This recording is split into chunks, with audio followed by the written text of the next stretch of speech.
नमस्कार, आपण पाहत आहात न्यूज दीनदयाळ। ईव्हीएम हटवा, मतपत्रिकेवर निवडणूक घ्या।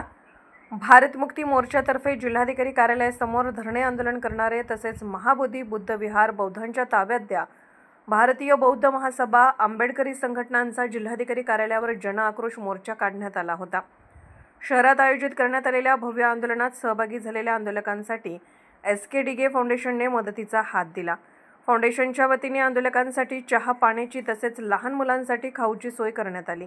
यावेळी आंदोलनात सहभागी होणाऱ्या लोकांसाठी 2000 पाण्याच्या बॉटल्स व पाण्याचे 4 टँक कंटेनर उपलब्ध करून देण्यात आले। या उपक्रमामुळे आंदोलकांना मोठा दिलासा मिळाला। यावेळी एसके डिगे फाउंडेशनचे कार्यकर्ते सदानंद डिगे, अनिता डिगे, दुर्गा काळे, नीता शिंगे, तुषार जाधव आणि मिलिंद डिगे उपस्थित होते। ताज्या नाविन्यपूर्ण घडामोडी, मनोरंजन, ज्ञान, विज्ञान यासाठी आमचे 14 वर्षापासून लोकप्रिय असणारे वृत्तपत्र दीनदयाळ यांचे न्यूज दीनदयाळ हे यूट्यूब चॅनल व दीनदयाळ न्यूज हे इंस्टाग्राम चॅनल फॉलो व सबस्क्राईब करा, शेअर करा ही विनंती। धन्यवाद। संपर्क 94 04 01 87 07।